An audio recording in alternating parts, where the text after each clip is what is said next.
साथियों नमस्कार। आज महाराष्ट्र और झारखंड के नतीजों के साथ साथ अलग अलग राज्यों के उपचुनावों के नतीजे भी सामने आ गए हैं। झारखंड में जहां इंडिया गठबंधन ने बड़ी जीत हासिल की है, वहीं महाराष्ट्र में महायुति यानी एनडीए गठबंधन की लैंडस्लाइड विक्ट्री हुई। स्थिति यह है कि महाराष्ट्र में कहा जाए कि सुपड़ा साफ कर दिया है विपक्ष का, तो ये कहने में कोई अतिशयोक्ति नहीं होगी।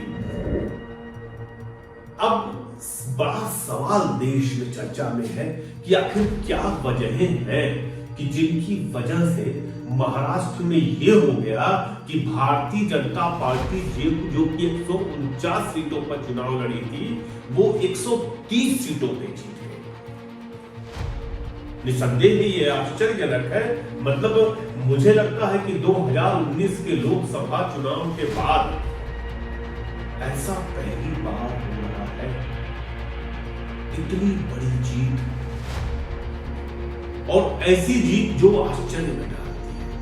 वह भारतीय जनता पार्टी जिस पर उद्धव की सरकार को गिराने का आरोप लगा, वह भारतीय जनता पार्टी जिस पर अडानी जैसे व्यवसायी को, जिस पर अमेरिकन कोर्ट ने मुकदमा किया है, अरेस्ट वारंट इशू किया है, पूरा महाराष्ट्र गिरवी रख देने का उसके हाथ में आरोप लगा, वह भाजपा जो किसानों को, सोयाबीन के किसानों को खून के आंसू रुलाती है, वह भाजपा 149 में 130 सीट पा रही है।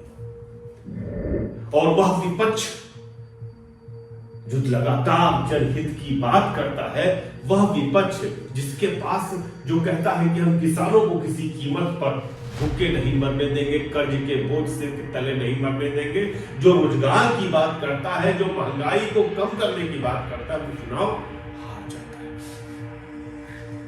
जो गद्दारी करता है एक चुनी हुई सरकार के साथ, वो इतनी सीटें हासिल करके लाता है कि समूचा विपक्ष नहीं ला पाता।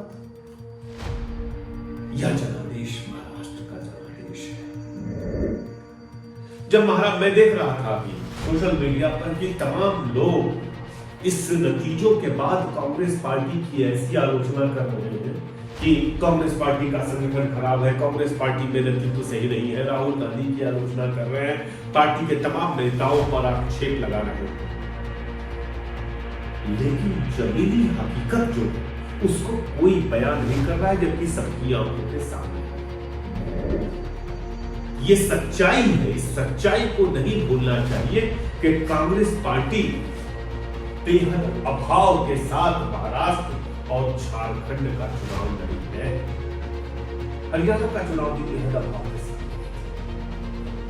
एक ऐसी पार्टी जिसके आय के तमाम स्रोत बंद हो, देश के तमाम उद्योगपति भारतीय जनता पार्टी के दरबार में सर झुकाए खड़े हो, लगातार उनके नेताओं पर ईडी सीबीआई के छापे पड़ रहे हो, जब कभी भाजपा चुनाव लड़ने की कोशिश कर रही हो, उनके पीछे ईडी लगा दिया जा रहा हो, छत्तीसगढ़ में लगा दिया गया।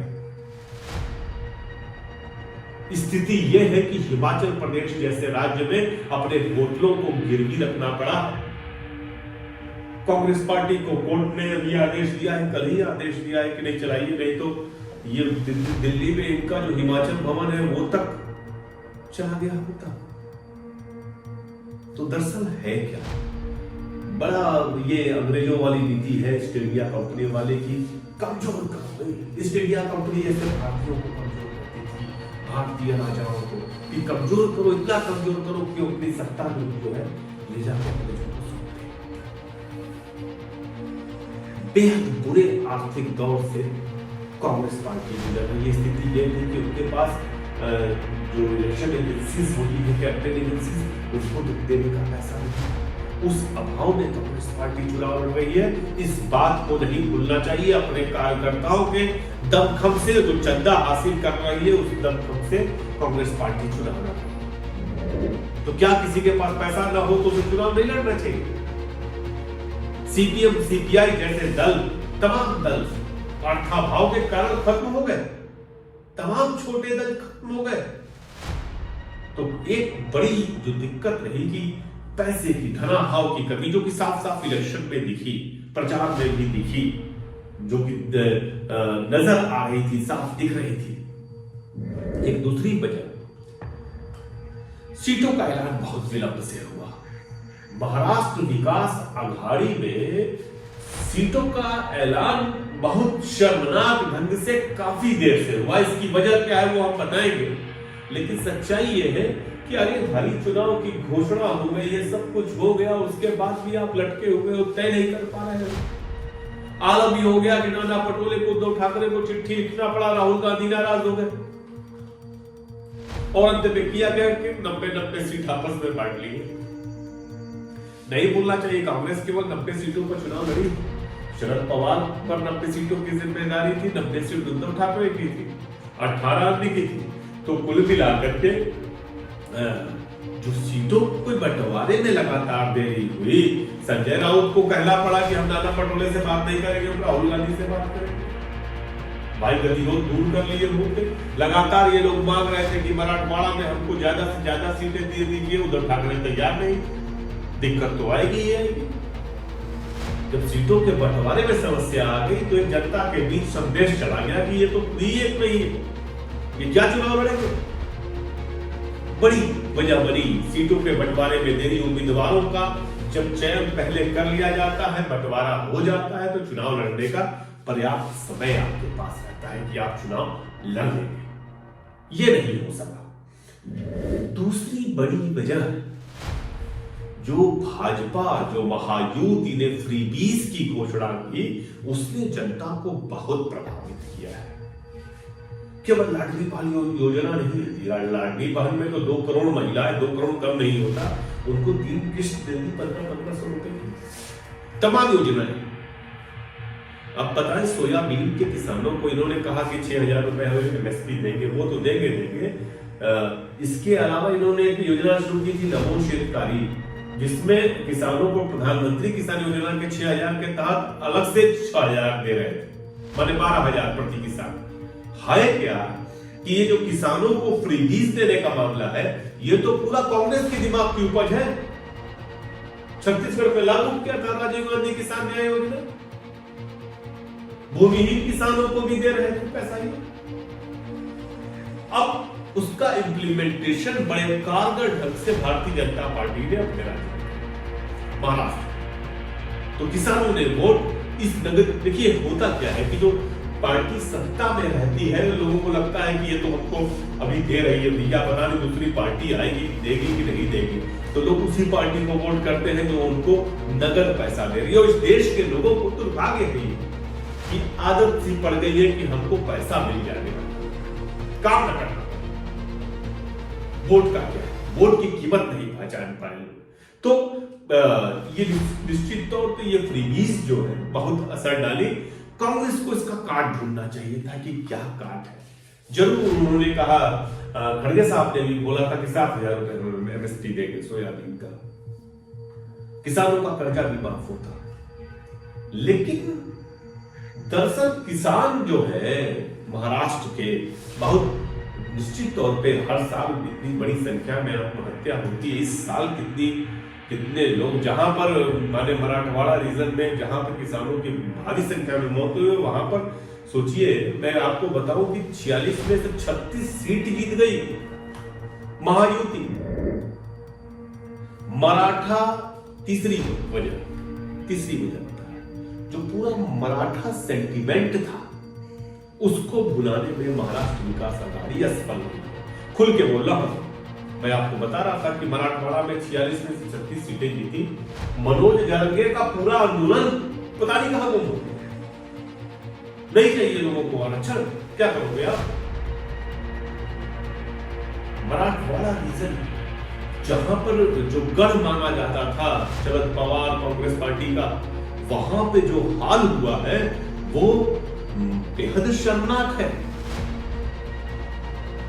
और यकीनन उसकी बड़ी वजह यह है कि पब्लिक के बीच आप अपनी जो नीतियां हैं वो नहीं पहुंचा पाए, उसको पहुंचाने की जरूरत थी।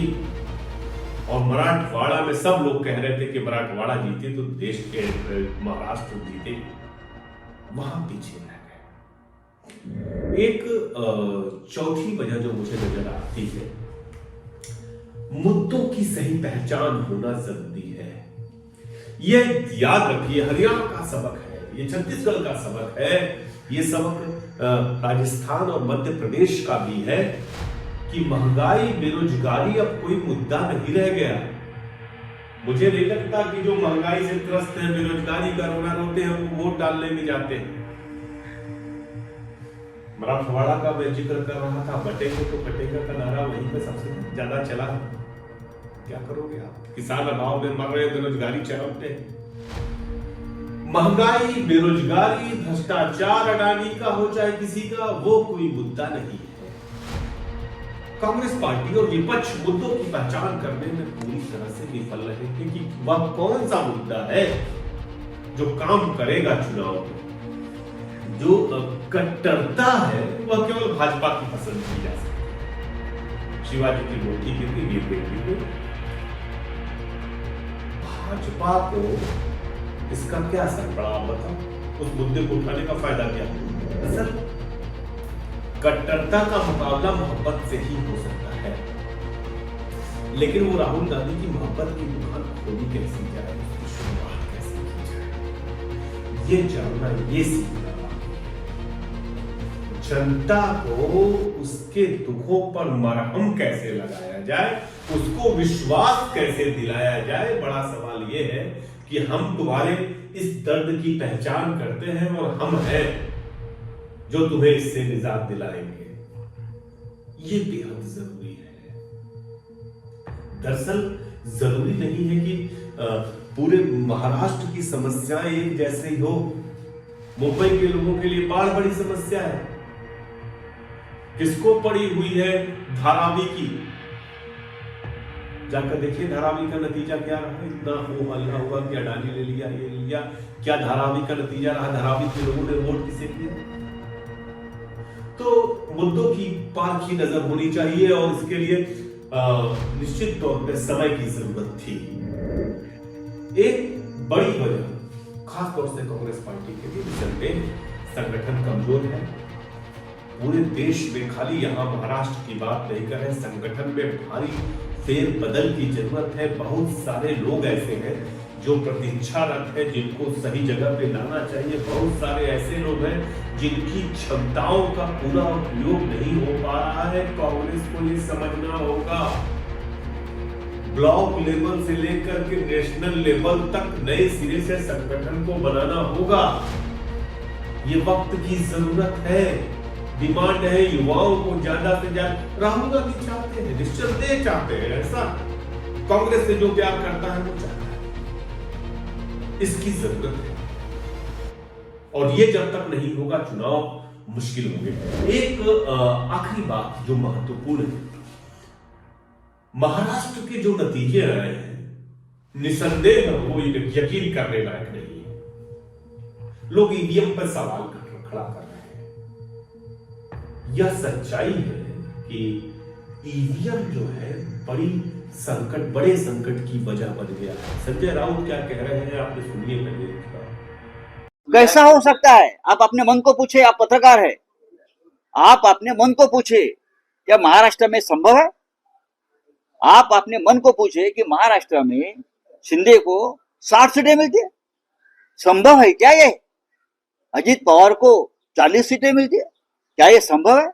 भारतीय जनता पार्टी को 125 सीटें मिलती है, क्या संभव है? क्या इस राज्य की जनता भी बेईमान है? इस राज्य की जनता बेईमान नहीं है, इसके ऊपर हमारा विश्वास है। संजय राउत जो कह रहे हैं, मैं इसके पहले अभी स्वरा भास्कर के पति जो कि खड़े थे इस चुनाव में, अभिनेत्री स्वरा भास्कर के पति, उनका बयान भी सुन रहा था, वो आपको सुनवाऊंगा। देखिए, तमाम देशों में, जर्मनी में, इटली में ईवीएम का इस्तेमाल 10 साल 15 साल पहले बंद हो गया। भाई जर्मनी में तो कोर्ट ने बाकायदे इलेक्शन को रद्द कर दिया ईवीएम के चक्कर में कि नहीं, हम नहीं मानते। तो तमाम देश खारिज कर रहे हैं। अभी यूएस का प्रेसिडेंशियल इलेक्शन हुआ है, वो तो बैलेट पेपर से हुआ है। ईवीएम पर संदेह होता है, अभी एक एजेंसी का एक सर्वे आया है, मैं आपको सर्वे क्या एक इन्वेस्टिगेटिव रिपोर्ट है, मैं आपके सामने वो लेकर के आऊंगा, डेमोक्रेटिक फॉर फ्रीडम का 3 सितंबर का। उसमें ये बताया गया कि हरियाणा के इलेक्शन में काउंटिंग के दौरान कई ईवीएम ऐसे थे जितने वोट पड़े थे उससे ज्यादा वोट काउंट कर लिए गए। आप अंदाजा लगाइए, ये विश्वसनीयता ईवीएम की है, भले इलेक्शन कमीशन लाख सफाई दे। तो कुल मिलाकर के जब किसी चीज पर संदेह है, बहुसंख्यकों को संदेह है, एक बड़े जनमानस को संदेह है, तो उसको हटा लिया जाना चाहिए। स्वरा भास्कर के पति क्या कह रहे हैं, देखिए। यकीनन नहीं। मेरा नाम फहाद अहमद है। मैं शरद चंद्र पवार साहब एनसीपी गठ से 172 अणुशक्ति नगर विधानसभा का उम्मीदवार था। जैसा कि आप इलेक्शन कमीशन की वेबसाइट पे देख रहे थे, मैं लगातार जो है आगे चल रहा था। यहाँ तक कि 17वें राउंड तक जो है मैं आगे चल रहा था और कुल राउंड जो थे वो 19 थे। और फिर एक मिस्ट्री चालू होती है कि जो ईवीएम सुबह वोटिंग के दिन सुबह 7 बजे से लेके शाम को 6 बजे तक चली थी, उनकी 99% बैटरी निकलती है। और वो 99% बैटरी जहाँ जहाँ निकलती है उसमें मेरी जो सामने वाली उम्मीदवार हैं सना मलिक जी, जो सुबह से यहाँ नहीं आई थी, शायद उनको अंदाज़ा था, हम लोग यहाँ 5:30 बजे आ गए थे, लेकिन वो अब तक यहाँ नहीं आई थी, शायद उनको अंदाज़ा था। लेकिन जिस तरह की शायद महाराष्ट्र के अंदर जिस तरह की भी चीज़ें चल रही थी, उस घटना के बाद जो रुख महाराष्ट्र की राजनीति में हो रहा था, 99% की जो ईवीएम निकल रही थी उसमें मेरे से उनको डबल वोट मिल रहा था।